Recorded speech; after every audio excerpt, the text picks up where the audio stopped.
Alhamdulillah summa alhamdulillah. Alhamdulillah rabbil alamin alladzi ba'atha rasulahu rahmatan lil alamin. Asyhadu an la ilaha illallah wahdahu la syarika lah. Wa asyhadu anna sayyidana Muhammadan 'abduhu wa rasuluhu wa safiyyuhu min khalqihi wa khaliluhu. Allahumma salli wa sallim wa barik ala sayyidina Muhammad wa ala alihi wa ashabihi ajma'in. Amma ba'd. Fa ya ayyuhan nas ittaqullaha haqqa tuqatih wa la tamutunna illa wa antum muslimun. Haitsu yaqulu subhanahu wa ta'ala fi kitabihil karim, ya ayyuhalladzina amanu ittaqullaha haqqa tuqatih wa la tamutunna illa wa antum muslimun. Wa yaqulu aidan fi kitabihil karim, laqad kana lakum fi rasulillahi uswatun hasanah liman kana yarjullaha wal yawmal akhir wa dzakarallaha katsiran. Ma'asyiral hadirin jamaah salat Jumat rahimakumullah. Pada kesempatan yang mulia ini, marilah kita sama-sama meningkatkan kualitas keimanan ketakwaan kita kehadiran Allah Subhanahu wa ta'ala dengan menjalankan segala perintahnya dan menjauhi segala larangan. Ma'asyiral hadirin jamaah salat Jumat rahimakumullah. Rasulullah SAW sebelum dilahirkan dari pasangan Abdullah dan Siti Aminah, kakek beliau Abdul Muthalib telah merencanakan satu pernikahan antara Abdullah dengan seorang putri yang begitu cantik. Ia termasuk datang dari keluarga yang berada. Pada suatu malam, ma'asyiral hadirin, Abdul Muthalib dimimpikan oleh Allah Subhanahu wa ta'ala. Seolah-olah ada satu nur cahaya yang diambil dari wajah Abdullah. Lalu Abdul Muthalib berangkat pergi menuju rumah sang pendeta sesepuh waktu itu yang bernama Novel. Beliau menceritakan apa yang ia lihat pada mimpinya itu dan apa yang terjadi. Ma'asyiral hadirin, pendeta itu mengatakan untuk membatalkan pernikahan itu.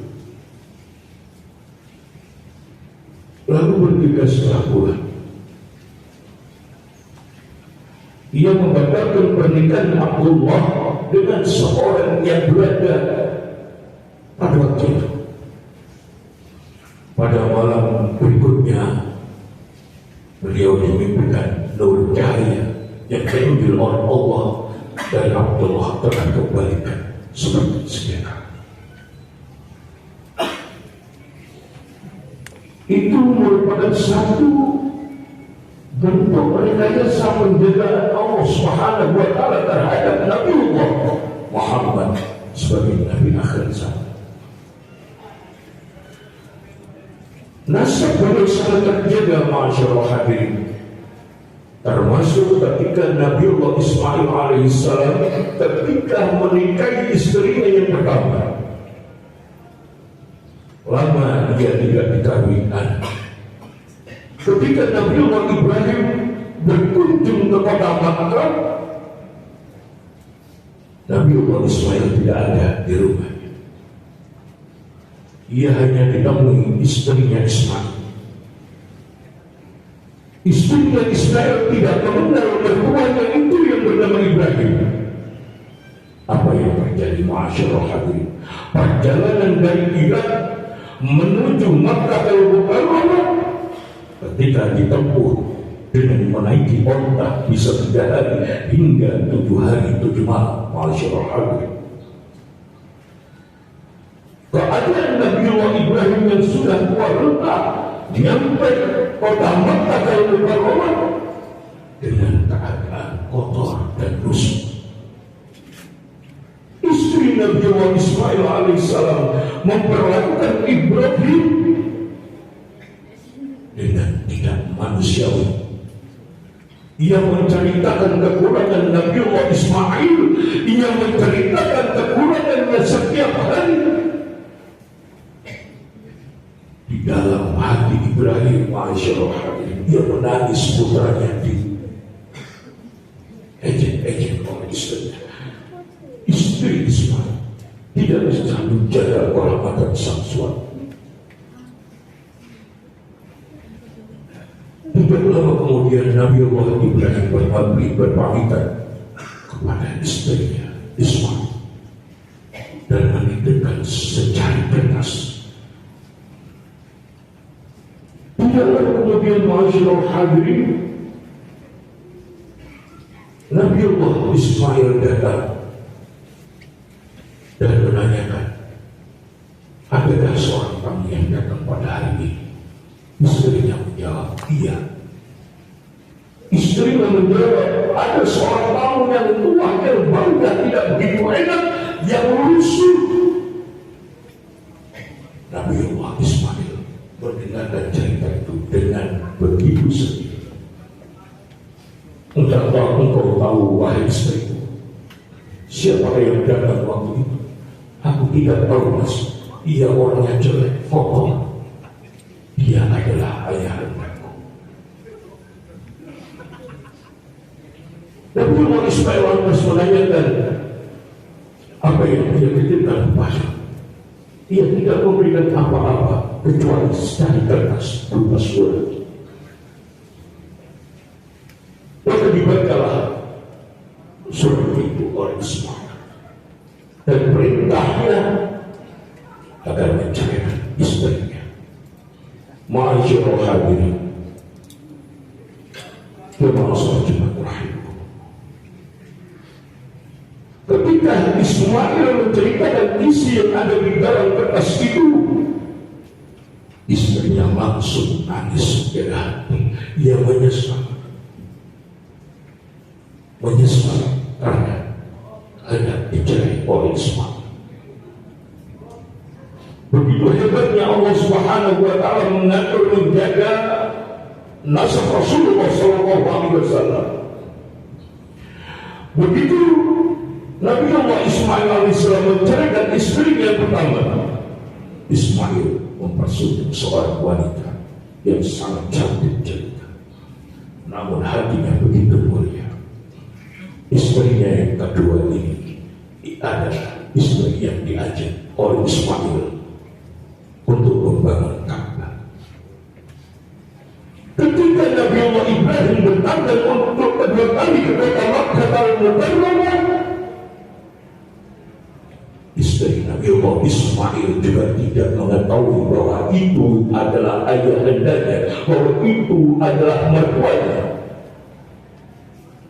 Tapi memang dasarnya hatinya mulia, hatinya baik. Siapapun yang bertamu, siapapun orangnya, ia terima dengan sangat mulia juga. Ia masakan makan, ia masakan air, ia cuci kaki sang tamu itu. Tidak jauh berbeda dengan kedatangan yang pertama. Mungkin kedatangannya yang kedua ini, keadaan Nabiullah Ibrahim jauh lebih tua. Dan apa yang terjadi, ma'asyiral hadirin, istrinya yang kedua ini begitu menghormati Nabiullah Ibrahim, padahal dia tidak tahu bahwa itu adalah mertuanya. Ketika ditanya Nabiullah Ibrahim, di manakah suami Ismail? Ia menceritakan kebaikan, kemuliaan, kehormatan Nabiullah Ismail. Bahwa ia seolah-olah kerja di satu kantoran yang begitu besar hatinya, bahwa ia memegang satu peranan di lembaga itu. Nabiullah Ibrahim meneteskan air mata. Pandai sekali istrinya Ismail ini untuk berbohong, untuk memuliakan suaminya di hadapan orang lain. Maka Nabi Ibrahim tidak lama berpamitan. Wahai istri Ismail, aku tidak bisa berlama-lama di sini. Aku hanya bisa menitipkan satu kertas agar nanti bisa dibaca oleh semua. Maka tak lama kemudian setelah Nabi Ibrahim pulang, datanglah Nabi Ismail. Ia menanyakan siapakah yang datang baru tadi. Ada seorang yang begitu rupawan. Ia adalah Ibrahim. Maka Nabi Ismail tidak mengira bahwa istrinya tahu bahwa itu Ibrahim. Ia adalah ayahandaku.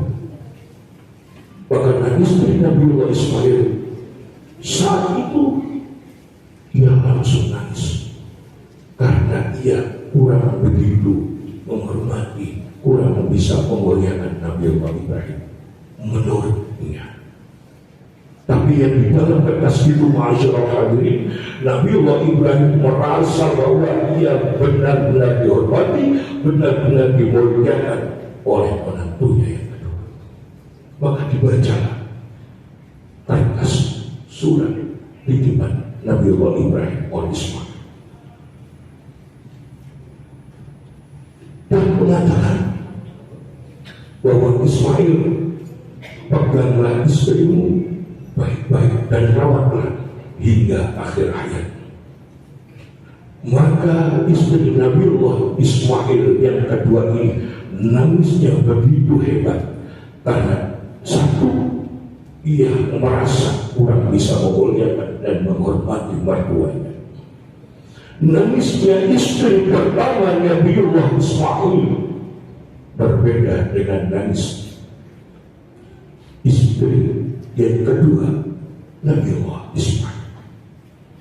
Nabiullah Ismail, istri yang pertama dari Nabiullah Ismail, nangis karena ingin diceraikan oleh Ismail. Nangisnya istri yang kedua Nabiullah Ismail karena dia merasa kurang begitu memuliakan Nabiullah Ibrahim. Maka lahirlah, ma'asyiral hadirin, antara pernikahan Nabiullah Ismail dengan istrinya yang kedua melahirkan generasi-generasi yang hebat hingga ditutup oleh Nabiullah Muhammad sallallahu alaihi wasallam. Ma'asyiral hadirin, jamaah salat Jumat terakhir, bagaimana ketika Allah tidak menjaga nasab satu generasi? Bagaimana ketika Allah tidak menjaga nasab Nabiullah Ismail, Nabiullah Ibrahim, dan terakhir Nabiullah Muhammad sallallahu alaihi wasallam? Ketika tidak dijaga oleh Allah, maka akan tetap lahir generasi-generasi, tapi tidak menjadi generasi-generasi yang mulia, yang berhati lemah dan lembut, tapi akan menjadi generasi-generasi yang mempunyai hati keras, yang mempunyai jiwa keras. Maka ma'asyiral hadirin, jamaah salat Jumat rahimahullah, banyak negara yang takluk tunduk pada Islam, bukan gara-gara peperangan, tapi gara-gara kelemah lembutan Rasulullah Muhammad sallallahu alaihi wasallam. Maka ketika ada seorang Yahudi yang selama Rasulullah hidup, Rasulullah selalu menyuapi Yahudi itu. Yahudi itu brutal, disuapilah oleh Rasulullah sallallahu alaihi wasallam dengan kasih sayang, dengan lemah lembut. Tetapi ketika Rasulullah sallallahu alaihi wasallam telah wafat, digantikan posisinya oleh Abu Bakar As-Siddiq. Apa yang terjadi? Ketika Yahudi itu merasakan sikap yang sedikit kasar oleh Abu Bakar As-Siddiq, Yahudi itu pun menanyakan, siapakah engkau? Tanganmu ketika menyapi tidak seperti tangan-tangan sebelumnya. Abu Bakar As-Siddiq bertanya, bagaimana tangannya? Ia bersikap lemah lembut terhadapku. Tangannya empuk tidak seperti tanganmu. Abu Bakar As-Siddiq termangu dan menceritakan bahwa yang menyuapi engkau sebelumnya adalah Rasulullah Muhammad Sallallahu Alaihi Wasallam. Yahudi itu pun bertanya di mana beliau. Abu Bakar As-Siddiq menjawab, beliau telah wafat. Maka masyarul hadirin, spontan Yahudi itu tersungkur mengucapkan dua kalimat syahadat, bukan karena pria tabiat Rasulullah yang keras, tapi karena rebutan Rasulullah yang ditampil kepada Allah. Ada satu cerita ketika Rasulullah selalu pergi ke Baitullah untuk melakukan sholat Jumat. Setiap beliau berjalan, setiap imam melangkah, ia dilempari, ia dinodai, masyaallah. Ketika Rasulullah suatu saat tidak menjumpai orang yang meludahi itu, Rasulullah bertanya pada sahabatnya, di mana? Siapa yang melempari aku, meludahi aku selama ini? Dijawab oleh para sahabat, dia sedang sakit ya Rasul. Apa yang terjadi masyaallah hadirin? Rasulullah menyiapkan dirinya untuk menjenguk orang kafir itu. Maka masyaallah hadirin, dari mimbar yang mulia ini kita serukan, mari kita sikapi, mari kita suri tahunan dari apa yang ditampilkan oleh Rasulullah SAW. Bukan sikap yang arogan, bukan kita mentang-mentang punya jabatan kita sok, bukan mentang-mentang kita mempunyai kekayaan kita sok. Ketika kekayaan itu diambil oleh Allah, ketika kekuatan lahir batin itu diangkat oleh Allah, apa yang terjadi? La haula wala quwwata illa billah. Maka dari mimbar yang mulia ini, marilah kita sama-sama mencintai Allah dan Rasulnya dengan memperbanyak membaca sholawat di setiap event, di setiap kesempatan yang kita punya. Karena amal yang kita kerjakan masyaallah hadirin tidak akan cukup untuk mengatakan tahiyat Allah Subhanahu wa ta'ala, kecuali dengan syafaat yang diberikan oleh Nabi Allah Muhammad Sallallahu Alaihi Wasallam. Di yaumil mahsyar, semua umat itu bertanya pada nabi-nabi mereka, ya Nabi Allah, akti syafaat. Setiap nabi tidak bisa memberikan syafaat kepada umat. Mereka mengatakan satu kalimat yang sama, idhabu ila Muhammad, pergilah ke Muhammad, ia yang bisa memberikan syafaat. Maka kita bangga masyaallah hadirin dengan Nabi kita, Nabi besar Muhammad Sallallahu Alaihi Wasallam. Mudah-mudahan di akhir hayat kita Allah perkenankan kita menjadi umat beliau, umat yang terbaik, umatan wasatah. Dan mudah-mudahan di akhir hayat kita Allah berikan kita husnul khatimah. Amin ya rabbal alamin. A'udzu billahi minasyaitonir rajim. Bismillahirrahmanirrahim. Wal 'asri innal insana lafi khusrin illa alladhina amanu wa 'amilus solihati wa tawassaw bil haqqi wa tawassaw bis sabr. Barakallahu li wa lakum bil Qur'anil 'azim wa nafa'ani wa iyyakum bima fihi minal ayati wal dhikril hakim. Wa qul rabbi ighfir warham wa anta khairur rahimin.